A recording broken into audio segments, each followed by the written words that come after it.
संयुक्त राष्ट्र महासभा की आपात बैठक में यूक्रेन पर हमले को लेकर रूस को फटकार। महासचिव ने फौरन युद्ध रोकने और सेना को वापस बुलाने को कहा। रूस ने कहा यूक्रेन पर कब्जे का प्लान नहीं। संयुक्त राष्ट्र महासभा में फ्रांस ने रूस को सख्त चेतावनी दी। कहा रूस तत्काल तबाही की कार्रवाई बंद करे और यूक्रेन छोड़े। राष्ट्रपति जेलेंस्की ने यूक्रेन को जल्द से जल्द यूरोपीय संघ में शामिल करने की अपील की। दस्तखत करते तस्वीरें सामने आई हैं। संयुक्त राष्ट्र महासचिव एंटोनियो गुटेरेस ने कहा रूस का परमाणु फोर्स को अलर्ट पर रखने का फैसला रोंगटे खड़े कर देने वाला है।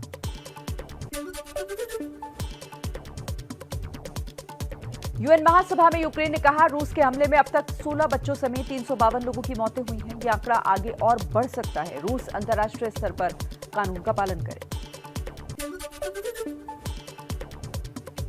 संयुक्त राष्ट्र में रूस ने कहा यूक्रेन पर कब्जे का कोई इरादा नहीं। संयुक्त राष्ट्र में चीन का बड़ा बयान। कहा नए शीत युद्ध से कुछ हासिल नहीं हो सकता।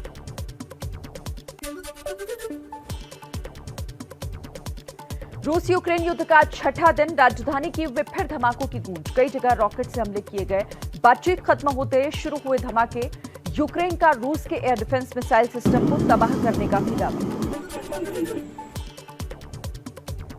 यूक्रेन के साथ बातचीत पर रूस का बड़ा बयान। कहा सहमति के कुछ पॉइंट्स मिले। दोनों देशों के प्रतिनिधि अपने देश लौटें। पोलैंड बेलारूस बॉर्डर पर होगी अगले दौर की बातचीत। यूरोपीय संघ ने रूस से यूक्रेन में तुरंत बिना शर्त हमले रोकने और सेना वापस बुलाने की मांग की। कहा दूसरे विश्व युद्ध के बाद यह यूरोप में सबसे बड़ा आक्रमण है।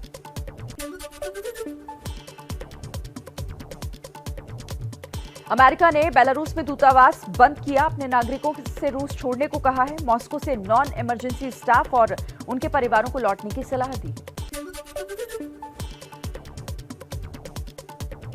संयुक्त राष्ट्र मानवाधिकार आयोग का दावा। अब तक 5 लाख से ज्यादा लोगों ने यूक्रेन छोड़ा। रूस से जंग के बीच यूक्रेन के नागरिकों को ब्रिटेन सरकार ने वीजा देने की पेशकश की। यूक्रेन से जंग के बीच रूस की मीडिया का बड़ा दावा। रूस का परमाणु दस्ता ड्यूटी अलर्ट पर। तैयारी शुरू की। रूस के रक्षा मंत्री ने पुतिन को दी जानकारी। रूस के खिलाफ ब्रिटेन उठाए सख्त कदम। अपने बंदरगाहों पर रूसी जहाजों के आने पर लगाया प्रतिबंध।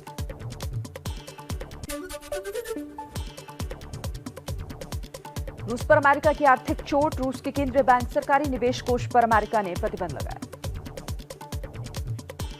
आइए नजर डाल लेते हैं कुछ और अहम खबरों पर फटाफट अंदाज में।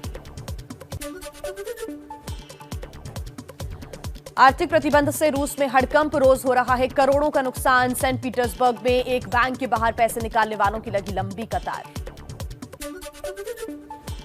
यूक्रेन पर हमले को लेकर रूस की फुटबॉल टीम पर कड़ी कार्रवाई। फीफा और यूईफा के अब रूस की नेशनल टीम और क्लब को सस्पेंड कर दिया है। रूस बोला भेदभाव हो रहा है। इंटरनेशनल ओलंपिक कमेटी की खेल आयोजकों से बड़ी अपील। कहा रूस और बेलारूस के एथलीट्स को अंतर्राष्ट्रीय टूर्नामेंट से बाहर करें। सख्त विरोध और कड़े आर्थिक प्रतिबंधों से परेशान रूस। राष्ट्रपति व्लादिमीर पुतिन ने मॉस्को में बड़ी बैठक की। पश्चिमी देशों को झूठ का साम्राज्य करार दिया। रूस के विदेश मंत्री ने हवाई सीमा पर बैन की वजह से यूएन की यात्रा की रद्द। यूरोपीय संघ के हवाई क्षेत्र बैन पर रूस का पलटवार। 36 देशों के लिए अपनी हवाई सीमा बंद की। फ्रांस के राष्ट्रपति मैक्रो से बातचीत में पुतिन ने कहा यूक्रेन संकट का समाधान तभी संभव है जब रूस के सुरक्षा हितों पर विचार हो। यूक्रेन के राष्ट्रपति जेलेंस्की रूस के आगे हथियार डालने को तैयार नहीं। नया वीडियो जारी कर कहा रूसी सैनिक भाग जाएं और जान बचाएं, नहीं तो उन्हें जहन्नुम पहुंचा दिया जाएगा। यूक्रेन के राष्ट्रपति जेलेंस्की ने इंटरनेशनल सेना बनाने का ऐलान किया है। कहा हजारों लोग युद्ध से जुड़ना चाहते हैं। सेना की नई यूनिट का नाम इंटरनेशनल लीजन।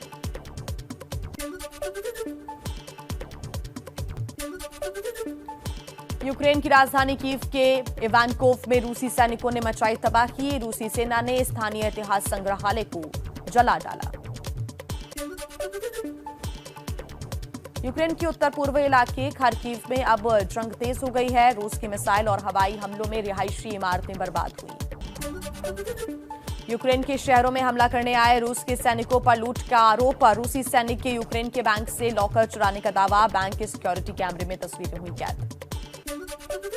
रूस ने यूक्रेन में पूरी दुनिया में सबसे खूंखार माने जाने वाले चेचन फोर्स को उतारा है। युद्ध के दौरान दूसरे देशों के सैनिकों को पर अत्याचार के लिए बदनाम है चेचन फोर्स। यूक्रेन के चेर्निहिव में तबाही का मंजर। रूस के हमले में आम लोगों के घरों को निशाना बनाया गया। यूक्रेन ने बर्बादी का वीडियो जारी किया। रूस के खिलाफ अब यूक्रेन में आम लोगों ने खुला मोर्चा। इसमें पूर्व मिस यूक्रेन भी शामिल है। आधुनिक हथियारों के साथ तस्वीरें सोशल मीडिया पर वायरल। यूक्रेन के रोमेंस्की में रूसी सैनिकों और स्थानीय लोगों में झड़प। रूसी सैनिकों की पहचान पत्र मांगने पर एक महिला की भड़कने का वीडियो सामने आया। यूक्रेन के ब्रेडियांस्क में एक आम नागरिक बारूदी सुरंग को सड़क से हटाते हुए दिखा। यूक्रेन की सेना का रास्ता खोलने के लिए उठाए कदम। तस्वीरें हुई वायरल। यूक्रेन में युद्ध से दहशत में आम नागरिक। खार्किव में खाने के सामान के लिए मची लूट। जरूरी सामान के लिए बाहर निकले और दौड़ते भागते दिखे लोग। यूक्रेन के पलटवार से रूस की सेना पड़ी ढीली। रूस ने अपने सैनिकों का हौसला बढ़ाने के लिए एक गाना भी जारी किया। यूक्रेन को चेक रिपब्लिक की ओर से मदद जारी। रूसी सेना से मुकाबले के लिए $18 मिलियन के और हथियार भेजने को मंजूरी दी है। चलिए कुछ और खबरें देख लेते हैं फटाफट अंदाज में। इटली ने युद्धग्रस्त यूक्रेन के लिए भेजी मदद। इटली के रेड क्रॉस ने 4 ट्रक खाने पीने की चीजें, दवाएं और कंबल भेजा। यूक्रेन से पलायन का सिलसिला जारी। रोमानिया के शहर साइरेट पहुंचे हजारों शरणार्थी। यूरोपीय संघ के गृह मामलों के आयुक्त ने दौरा कर जाना लोगों का हाल।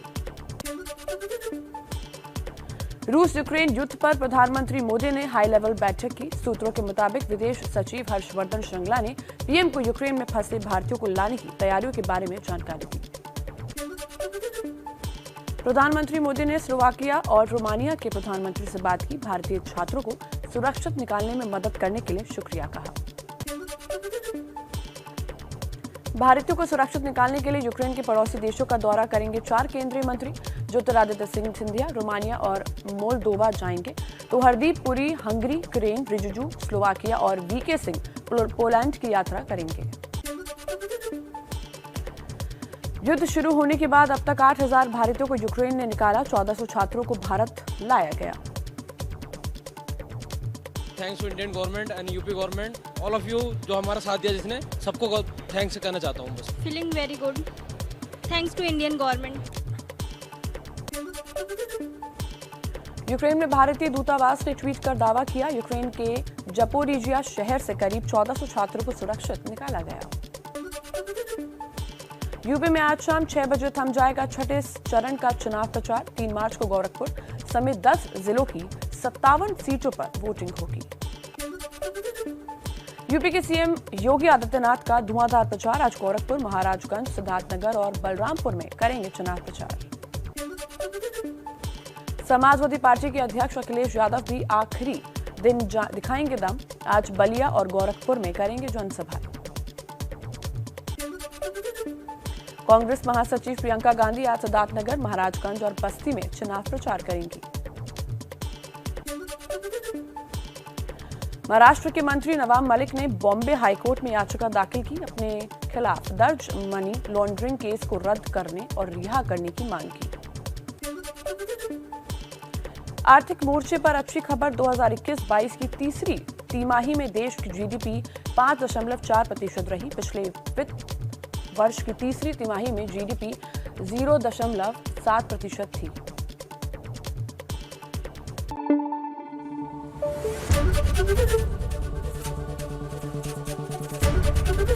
एबीपी न्यूज आपको रखे आगे।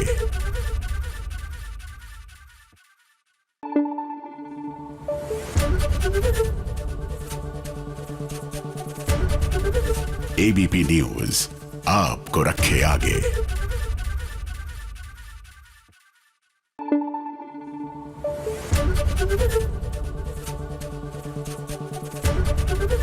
एबीपी न्यूज आपको रखे आगे।